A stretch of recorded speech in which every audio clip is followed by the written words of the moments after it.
do Retiro Virtual Transfiguração. Comecemos então a nossa terceira palestra, que se chama Vazios de Si. Muito boa noite, sejam todos muito bem-vindos. Eu não sei se eu consegui desativar os comentários, eu apertei para desativar, para que não atrapalhe vocês, mas eu ainda vi corações subindo. Eu adoro ver os corações, mas na hora de gravar e salvar a palestra atrapalha as pessoas que pedem para não ter comentários, mas vamos ver como é que vai ficar, tá bom? Bem, então comecemos a nossa palestra. Vamos começar com uma belíssima oração hoje, que se chama Tua Vontade. E que assim seja. Tua vontade, Senhor. Eu estou completamente abandonada nas mãos de Deus. Comecemos então essa belíssima oração, que saia do fundo da nossa alma. Pai, nomeio-te piloto de minha nave. Levantarei âncoras quando deres o sinal, e iremos ao porto que preferires. Se não soprar o vento, empunharei os remos, por onde quiseres, aonde gostares. Quando ordenares, vamos.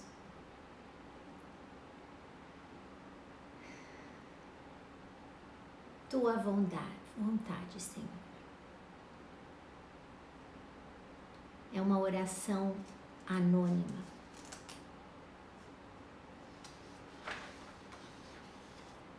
Bem, esse retiro nos ensina, nessa palestra, que existem dois modos de realizar o vazio de si. O primeiro seria o modo corporal e o segundo, o espiritual. E o que significa o vazio corporal? Bem, significa que quando a gente solta os nervos, solta os braços, as pernas, solta o estômago, em seguida vai dando dentro de você também uma sensação de se soltar por completo. Solta-se os pensamentos, solta-se a imaginação, as lembranças, as emoções, e tudo vai desaparecendo. O que fica então? A presença de mim mesmo a mim mesmo. Eu sou eu mesmo. Tu és meu Deus, tu és meu Deus. É isso que eu vou repetir quando eu faço esse esvaziamento corporal. E assim eu repito muitas vezes, intercalando de silêncios. E aí sim eu fico no vazio corporal. Agora, o que é que nós buscamos profundamente com esse retiro e com essa palestra especificamente? O vazio espiritual. E o que é que enche o nosso interior hoje em dia é o bendito do ego. O eu no sentido negativo, tá? O ego no sentido negativo. O ego, gente, significa o amor próprio. É quando a gente tem mania de grandeza, um egoísmo doentio, avareza, sede de glória, tudo para mim, nada para você, uma vaidade excessiva e outras coisas que vêm junto com tudo isso, né? O ego pode estar dominando todos os sentimentos de uma pessoa. E nesse caso, essa pessoa é uma pessoa egoísta. Então, é preciso que todos esses impulsos, um por um, eles sejam neutralizados ou mortos, para dar lugar ao quê? Aos impulsos de humildade, de paciência, de compreensão, de perdão e aceitação. Para que se estabeleça o reino do amor nas nossas relações. Porque senão o egoísmo toma conta. Então, desaparecer o ego para que o amor cresça. Tudo isso, quando o amor cresce, tudo isso se chama também humildade. O vazio espiritual é o esvaziar-se, isso é, ficar vazio de si mesmo. É diferente, gente, do anterior, do vazio corporal, porque ele é um vazio fecundo e ele só existe como se fosse um rio que fertiliza o terreno. E esse rio, ele se chama humildade. E ele nasce, sabe aonde que nasce a fonte da humildade? É lá no abandono à vontade de Deus. Só o humilde consegue se abandonar nas mãos de Deus. Senão, a gente começa, se a gente se acha ainda, a gente começa a querer medir forças com Deus. Por que aconteceu isso comigo? Eu não tinha que ter acontecido isso, eu te pedi isso, você não fez, Deus. É assim. Então o abandono é a gente fazer a nossa parte, tudo que está ao nosso alcance, 100% do nosso alcance, e o resto entregar nas mãos de Deus. Mas só o humilde consegue fazer isso. Então ninguém é humilde naturalmente. Porque dentro de nós existe um ego, e um ego muito vivo, que sempre está se rebelando, sempre está buscando aquilo que ele julga ser o melhor alimento para si. Isso sim é o que ele busca. Isso é, ele quer tornar as pessoas propriedades suas, e tudo ele vai fazendo meu e para mim. Então imaginem esse rio que é tão limpinho no humilde, quando a gente está falando de uma pessoa que vai se apropriando das coisas, é a minha ideia, minha casa, minha família, o meu trabalho, meu projeto, ela vai poluindo o rio.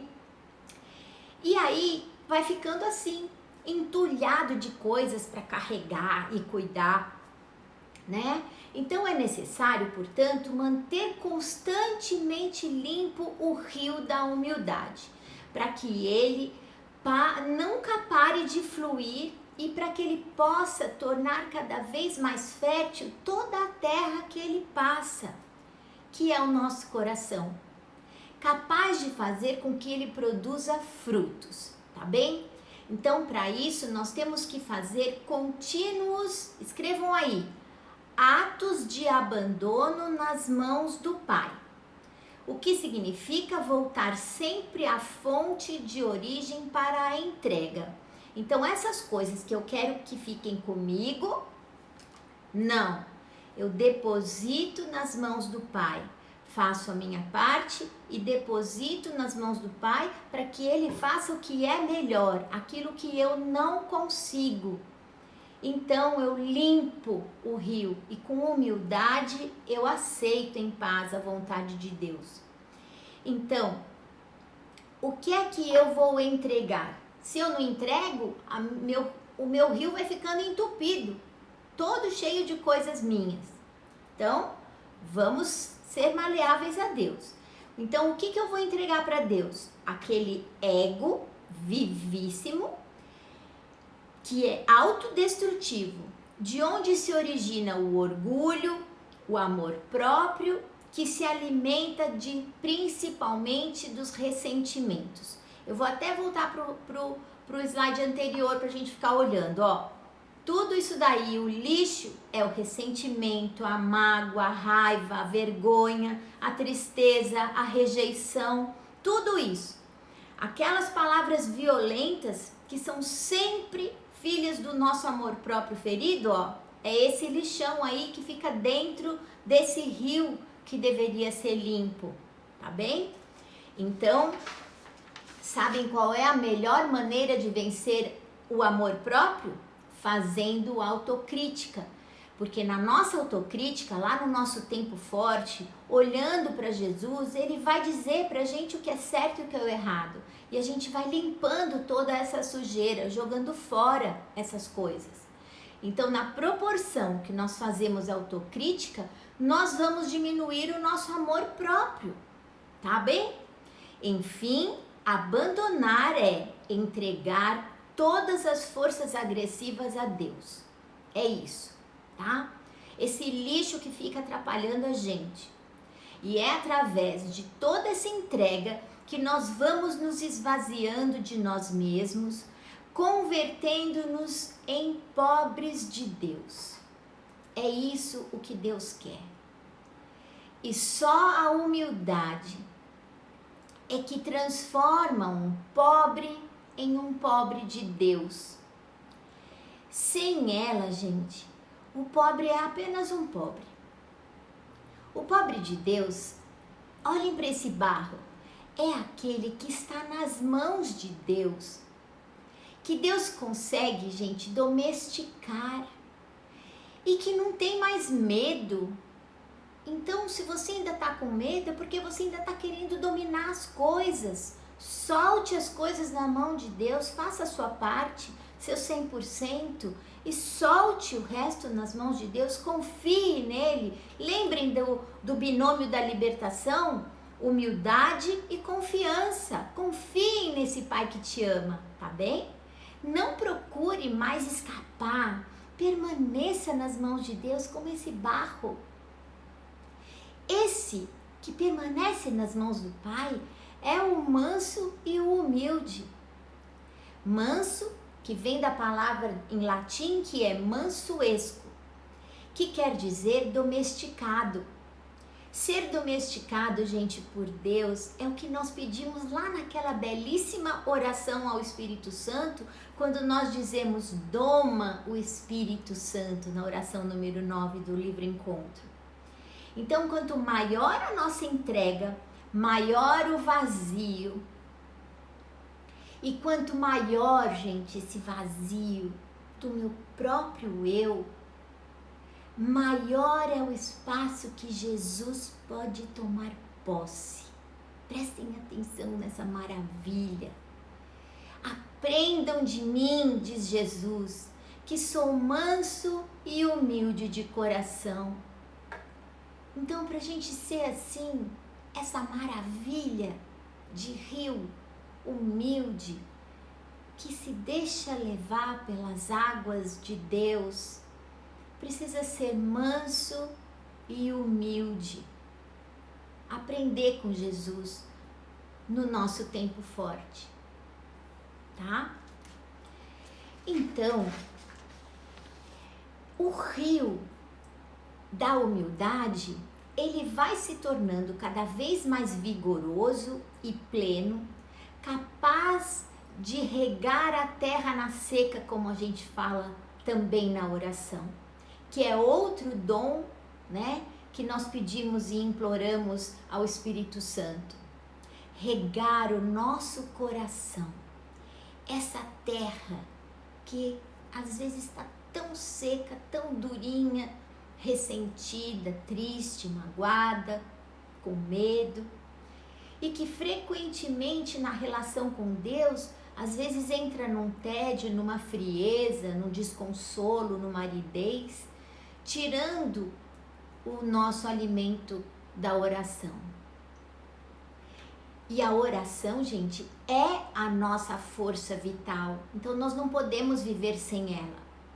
Pois é nesse contínuo diálogo com Deus que aumenta o nosso amor e a nossa confiança. E aí a gente vai conseguindo fazer atos de humildade, porque humilde mesmo, gente, a gente não vai ser nunca, tá? Então, a gente só vai conseguir fazer atos de humildade. Humilde só Jesus.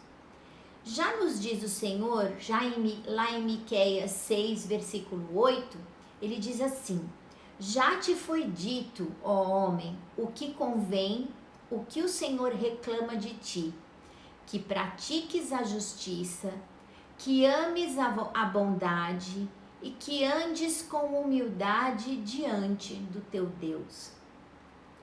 Então vamos aproveitar esse momento, gente, para fazer uma parada e nos alimentar com uma oração, dialogando com Deus. E através dessa oração, que está na página 81 do livrinho Transfiguração, a gente vai pedir para Deus nos ajudar a nos livrar de todas as coisas que tem aqui entupindo as nossas artérias para Ele poder fluir com o rio da humildade, com a presença dEle no nosso coração. Então vamos começar essa belíssima oração.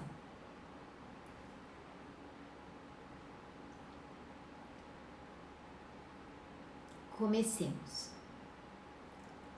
Jesus, manso e humilde de coração, ardentemente suplico que faças meu coração semelhante ao teu. Dá-me a graça de ir adquirindo progressivamente um coração desprendido e vazio, manso e paciente. Dá-me a graça de sentir-me bem no silêncio e no anonimato. Livra-me do medo do ridículo, do temor do fracasso. Afasta de meu coração a tristeza. Faze-me livre, forte, alegre. Que nada possa perturbar minha paz, nem assustar-me. Que meu coração não sinta a necessidade de autossatisfações e possa eu dormir todos os dias no leito da paz. Reveste-me de doçura e paciência, mansidão, fortaleza, suavidade e vigor, maturidade e serenidade. E os que me veem te vejam, Jesus. Amém.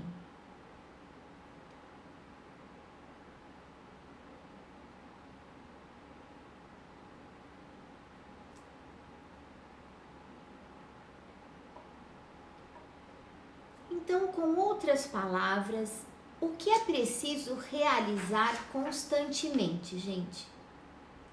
Dia e noite, nós temos que nos dedicar a cavar sucessivas profundezas no vazio de nós mesmos, apagando as chamas das satisfações e cortando as 1000 cabeças da vaidade. É isso aí. Porque todo dia, gente, é que nem a hidra. Corta uma cabecinha, no dia seguinte tem mais 2. Então, vamos prestar bastante atenção nisso que o Frei fala. Bem, e qual o primeiro passo para a gente poder fazer isso, né? Nos dedicar nesse cavar vazios dentro de nós mesmos. O primeiro passo é ir em busca da desapropriação. O primeiro inimigo que nós temos que combater é e será sempre este. Escrevam aí e põe lá na porta da geladeira um luminoso assim para vocês e eu nunca mais esquecermos. Desapropriação é o nosso combate. Então, o primeiro inimigo a combater é a apropriação. A gente deseja ardentemente ser feliz. Mas para isso, gente, é imprescindível que os desejos transpareçam em convicções e as convicções se tornem decisões. É isso aí. Porque se a gente achar só tudo muito bonito, mas não tomar uma atitude, não adianta nada, tá? Então as decisões, gente, por sua vez, elas têm que nos levar a reorganizar o nosso método de vida. Porque se a gente continuar fazendo as coisas igual a vida inteira, nada vai mudar, não é mesmo? Então aí surge o inimigo. Então, já nos apropriamos da nossa maneira de ser, né? Do nosso método de vida, porque nós estamos acostumados a dizer o seguinte. Eu inverti um slide, desculpa. Então, nós já nos acostumamos com a nossa maneira de ser. Então, eu sou assim mesmo, que nem a Gabriela, lembra daquela novela? Eu sou mesmo assim e tal, e quem quiser me aceite assim. Então, isso é muito perigoso. Então, esse é o nosso inimigo, tá bom? Já nós nos apropriamos da nossa maneira de ser, do nosso método de vida, porque nós acostumamos a dizer isso. Eu sou assim mesmo e quem quiser gostar de mim vai ter que me aceitar como eu sou. Proprietário de mim mesmo é essa pessoa que fala assim. Muito perigoso, tá? Então, o Frei diz o seguinte, que entretanto, na medida em que nós nos damos ao outro, nós vamos ficando livres. Então, quando eu vou limpando aquele rio, que eu tô toda apropriada das coisas, que eu vou soltando as minhas coisas, os meus problemas, as coisas que eu me aproprio, tá? Eu vou ficando livre para ajudar os outros, tá? Porque tudo que nós somos, nós somos incapazes de dar, né? É porque nós estamos possuindo essa coisa. Então, nós somos falsos proprietários e escravos verdadeiros das coisas que nós nos apropriamos. Nós não podemos nos apropriar das coisas. E por isso, muitas vezes, sem perceber, a pessoa não consegue deixar de ser egoísta, prepotente, grosseira e simplesmente indiferente ao outro. Não tem coisa pior do que as pessoas assim, porque são pessoas apropriadas da própria pessoa, entenderam? A pessoa se acha, então ela o resto é insignificante para ela. Apropriamo-nos das nossas ideias, nós podemos nos apropriar, gente, escrevam aí, das nossas ideias, dos nossos conceitos e nos tornando inflexíveis e radicais para defendê-las, tá? E assim nós perdemos completamente a nossa liberdade.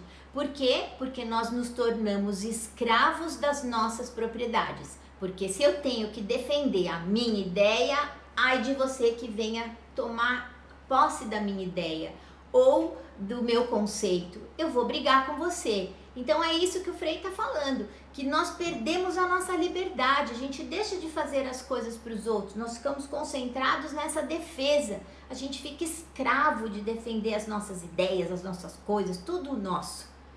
Então, nós devemos nos esvaziar também e inclusive dos nossos preconceitos e julgamentos. Agora eu vou dar um exemplo para vocês de como a gente julga as pessoas, tá? Vou contar uma historinha para vocês.